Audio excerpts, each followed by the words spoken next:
Hello everybody. After a couple 2 or 3 weeks of just being super busy and not having hardly any time to work in the garden, I think things have finally slowed down a little bit, and I finally got my second phase in, my summer stuff, and the little test market garden's looking pretty good, other than the weeds, and I'm gonna work on that today. But the stuff is planted and really had a hard time keeping on top of it because it takes a while to get it planted. And with this new mulch, I put this, it's not mulch, it's compost, but it really is pretty mulchy like. It's been kind of a pain, but it dries out super fast, so I've had to spend a lot of time watering and irrigating, and part of that's my fault because I never got the wobbler head that I was going to play around with and learn how to use, so I'm just doing it with a wand. But enough about that. I've did some stuff in here that I said I wasn't going to do. I've done some interplanting, which I was going to do one bed interplanted, but other than that I had made kind of a commitment to stay away from my ideologies and not have a bunch of crowded plants together. So I'm not too upset that I gave in to the interplanting and, you know, kind of folded on my ideology stuff that I was trying to resist, because it wasn't just like I just caved in for no reason because I couldn't stand not to. But a few things happened, and one of them was I watch a lot of YouTube also. That's how I learned a lot of things to do what I'm doing here with the test market garden. But a lot of the guys that I respect are starting to show some of the interplanting, and they're making it work. And just to name one, Farmer Jesse, what is that? Farmer Jesse from Rough Draft Homestead, and he's doing a lot of experimenting, and a lot of it's working.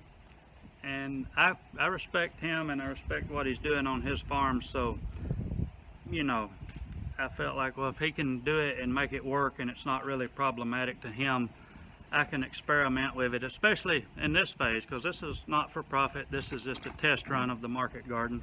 So if I have a fail, I'll learn from it, but I'm not going to be out any money. And one of the other reasons though is, and this is a little bit of a weakness of mine, but I planted a lot of transplants. This is just in a bed. I think I've showed you that before. But I have some beautiful plants here that I made, and I planted way too many. I just threw a whole packet of Thai basil and normal basil, Italian basil. This one's called Emily. And honestly, these plants are just, they're too beautiful to throw away, and I will wind up wasting some of them, such as that one. But I had the plants, and then I had decided I'm gonna experiment a little, and it's not a big deal. If I don't like this and it crowds out what I'm doing, I'll rip the interplanted stuff out. Put the Thai basil in the squash bed, and I've kind of made, I'll have to show you an overview for it to make sense, but here's the squash. Here's the squash, and basically in between, so 2 squashes, in between each plant I planted 1 Thai basil, and then here's the squash, and on each side I made Thai basil on each side, so I have a diamond shape around every squash plant. So you can see the squash, and then basil, basil, basil, basil, and then going down the same thing. That one's not spaced exactly right, but it'll be okay this time. So yeah, did that all the way down the squash row. So where I originally gave in to the interplanting on this garden though was with the okra, and you can see it's come up pretty nice. So this double row of okra to start with, the way I'm doing that, got 2 rows, I think it's something like 12 inches apart, and the spacing is 12 inches between plants. I started out with 9 at the start of the row, and I don't remember why, but I changed the spacing. Anyway, this is something that conventional farmers do with soybeans and corn. They have a machine that mounds up a bed. It's not quite as wide as this, but they plant them in these double rows. And so a few years ago, I started experimenting with it with okra. And well, I actually tried it year before last was the first time I actually tried it, but I had thought about it for years, and it worked really well. But the okra grows up, it's a single stalk usually, and it grows really tall, and so as the plant comes up, the okra, the fruit is at the top, and you pick it, and it's this continuous thing going up. And so in the bottom understory, there's a lot of light, and it doesn't matter if there's stuff going on down there. It's not going to crowd out the okra plant because it's photosynthesizing from the canopy mainly. So I wanted to do another plant under here, and it turns out I either didn't order the seed, it didn't come, or maybe I lost it. I didn't have seed, so I didn't plant it. And I thought, what will I plant in there? And I wanted some type of green that was low growing. I didn't want basil, it's too tall, and I didn't really want that in there. So as I was digging through the seeds, I found a pack of seeds that I kind of bought on a whim, and this was a fail of mine. It was my ideology and wanting to experiment. So this was really the only thing on the seed order that I gave into and bought that I wasn't supposed to. It wasn't on the list. Asian green, I'm going to say this, Shungiku, and it's in the same genus as mums. You can see right here, chrysanthemum. I can't say that right, but you know what I'm talking about. It's usually an ornamental flower, but this particular species is grown as Asian green. So the seed was bought, and I wasn't going to plant it in the fall with that crop because I wanted other things I'm going to prioritize. But I planted it, and it is coming up.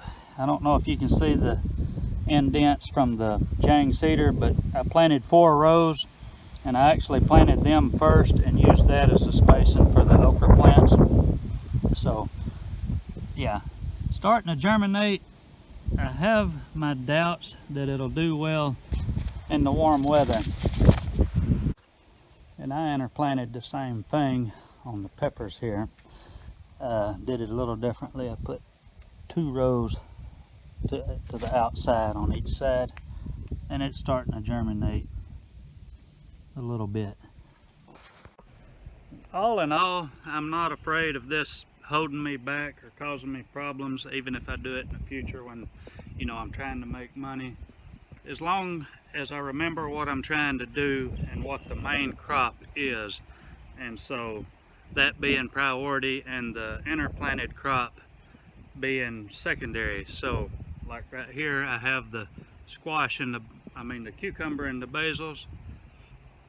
The cucumbers are what I'm trying to grow. That would be my money crop here. So if something happens with the basil and it's crowding it out, I'm simply going to rip it out. And as long as I keep that mentality and don't mess around and take it out as soon as I see problems, I don't see any problems. Same thing with any of it, you know, squash with the Thai basil, get rid of the Thai basil if it's causing issues, the greens with the okra, any type of interplanting that I decide to do, remember what that bed is for originally, and the interplanted crop will be the experimental part, and just keep that in mind and yank it as soon as it doesn't fit. And you know, if this stuff works, I can use it in the future. You know, I can profit with a little bit of extra basil. I can profit with the greens. And this is something that I've thought about a lot, especially recently. So, you know, for those of you that don't know, I'm using this small plot here to experiment and teach myself how to market gardening and be profitable at it, because eventually I'm going to quit my normal job to do this. And you know, the main most concern is, can I do it and make profit, obviously, because that's going to be my living. But also is I love gardening, and that's why I'm in this, and I don't want to be so disciplined and so focused that it just becomes another monotonous, boring job. Otherwise I've defeated the purpose. So I'm going to try to find that perfect balance, and I feel like right now I'm still okay, because I'm always going to experiment with different plants and different methods of growing them. And you know, that's just me. That's how I am. It's something that I can't give up, but I can control it and be within reason. So with that, I'm gonna let you go. I hope that y'all find some value out of this, especially the guys that are out there that are trying like me to just learn the ropes and start. And tell me what you think. And you know, I want to hear from everybody that sees this. Guys with more experience, tell me if I'm messing up or if I should go about it differently. I love hearing from y'all, good, bad, whatever. Let me know what you think.